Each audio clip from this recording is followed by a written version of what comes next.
یعنی ایک ہوتا ہے ہنسنا، ایک ہوتا ہے مسکرانا، دونوں کے اندر فرق ہے۔ جو ہنسنا ہوتا ہے یہ بندے کی شخصیت کو گرا دیتا ہے، اور جو مسکرانا ہوتا ہے یہ بندے کی شخصیت کو بڑھا دیتا ہے۔ غور کیے کبھی؟ ہاں، اور یہ بھی بات یاد رکھیں، قرآن مجید میں بھی اللہ پاک نے فرمایا فَلْيَضْحَكُوا قَلِيلًا وَلْيَبْكُوا كَثِيرًا، فرمایا گھٹ ہسیا کرو تے بہتا رویا کرو، گھٹ ہسیا کرو تے بہتا رویا کرو۔ کیوں؟ اس لیے کہ جہاں پر زیادہ ہنسنے سے بندے کی شخصیت ڈیمیج ہوتی ہے، وہیں پر رسول اللہ علیہ السلام نے ارشاد فرمایا کہ تم زیادہ نہ ہنسا کرو، اس لیے کہ زیادہ ہنسنا جو ہے یہ حضرت انسان کے دل کو مردہ کر دیتا۔ بہت سارے احباب ایسے ہیں، بڑی عادت ہوتی ہے، بات ہنسنے والی بھی نہیں ہوگی لیکن وہ کسی کی دل آزاری کے طور پر ہنس رہے ہوتے ہیں، یہ بہت سارے احباب کو عادت ہوتی ہے۔ تو رسول اللہ علیہ السلام نے فرمایا زیادہ نہ ہنسا کرو، اس لیے کہ یہ زیادہ ہنسنا یہ دل کو مردہ کر دیتا ہے۔ اور صوفیاء نے لکھا کہ دل کے مردہ ہونے کی ایک علامت یہ ہے کہ بندہ جب برائی کی طرف جائے، نافرمانی کی طرف جائے تو اس کا دل ملامت نہ کرے۔ اگر دل جاگ رہا ہوگا اگرچہ وہ برائی کی طرف جانے لگا ہے، لیکن دل آکھے گا اوے شرم کر، جنہیں پیدا کیتا وہ دل نافرمانی کی طرف چلے۔ یہ دل کے زندہ ہونے کی دلیل صوفیاء نے لکھی، فرمایا جس کا مردہ ہو جاتا ہے وہ پھر گناہ کو گناہ نہیں سمجھتا، وہ گناہ کی طرف جاتے ہوئے ہنستا ہوا جاتا ہے۔ اور رسول اللہ علیہ السلام نے بھی فرمایا تھا، فرمایا جو ہنستا ہوا برائی کرے گا، فرمایا پھر وہ روتا ہوا دوزخ کے اندر جائے گا۔ اس لیے اس بات کو سمجھنے کی ضرورت ہے، ایک ہے ہنسنا اور ایک ہے مسکرانا۔ تو زیادہ ہنسنے سے منع کیا گیا ہے، لیکن تبسم کیا ہے؟ ہنسنا آواز آتی ہے ہاں ہاں ہاں، لیکن تبسم کیا ہے؟ یہ چہرہ کھلکھلاتا ہے، یہ چہرہ کھلکھلاتا ہے۔ اور رسول اللہ علیہ السلام کی سیرت میں یہ بات شامل ہے کہ لوگوں میں سب سے زیادہ مسکرانے والا آمینہ کا لال تھا،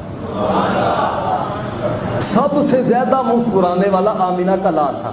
تو میں نے جس طرح تمہید کے اندر یہ بات کہی نا کہ ضحک کا مطلب ہوتا ہے ہنسنا، لیکن روایات کے اندر جو یہ الفاظ، یہ لفظ اللہ تعالیٰ کی طرف منسوب کیا گیا ہے، ضحک بمعنی تبسم لیا جائے گا، ہنسنا نہیں لیا جائے گا بلکہ مسکرانا لیا جائے گا۔ اور یہ بات بھی یاد رکھیں، ویسے حضرت انسان کے لیے یہ جائز نہیں تھا کہ وہ یہ بولے کہ اللہ مسکراتا ہے، ویسے جائز نہیں تھا کہ اللہ مسکراتا ہے، کیونکہ اللہ تعالیٰ جسم سے پاک ہے، جائز نہیں تھا۔ لیکن جائز کیسے ہوا؟ جب کملی والے نے کہہ دیا پھر ہمارے لیے بھی جائز ہو گیا۔ میں انشاءاللہ روایات پیش کروں گا بخاری و مسلم سے بھی، جب کملی والے کی زبان سے نکل گیا تو پھر ہمارے لیے بھی کہنا کیا ہو گیا؟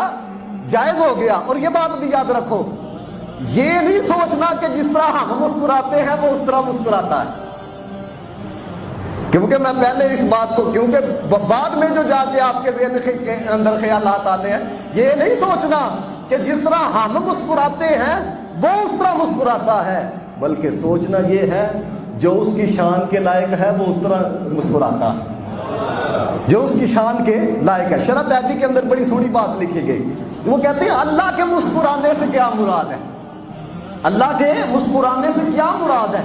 اس طرح مسکرانا جس طرح مسکراتے ہیں؟ نہ فرمایا اللہ کے مسکرانے سے اس طرح کا مسکرانا مراد نہیں جس طرح ہم مسکراتے ہیں، بلکہ جہاں جہاں پر جس روایت میں یہ آیا ہے نا کہ فلاں کو دیکھ کے رب مسکرایا، فلاں کو دیکھ کے رب مسکراتا ہے، جہاں جہاں پر بھی آیا، کہتے ہیں ضحک کا لفظ، مسکرانے کا لفظ جب بھی رب العالمین کی طرف وہ منسوب کیا گیا، اس کا مطلب کیا ہے؟ سنو گے کلیجے میں ٹھنڈ پڑے گی۔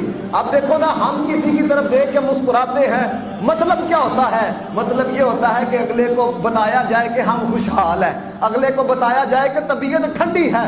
لیکن جب اس لفظ یعنی کہ اللہ مسکراتا ہے، جب یہ کہا جائے گا تو اس سے مراد کیا ہے؟ تو شرح تحبی کے اندر لکھا ہے، کہتے ہیں الضحک من اللہ سبحانہ و تعالی محمول علی غایت الرضا، کہتے ہیں جہاں پر بھی یہ آئے گا کہ فلاں کو دیکھ کر رب مسکرا رہا ہے، مطلب یہ ہوگا کہ فلاں رب نو بڑا پسند ہے، فلاں رب نو بڑا پسند ہے، اللہ تعالیٰ فلاں سے بہت خوش ہو رہا ہے، اور فرمایا مطلب یہ ہوگا کہ اللہ فلاں پر بڑا مہربان ہے، یعنی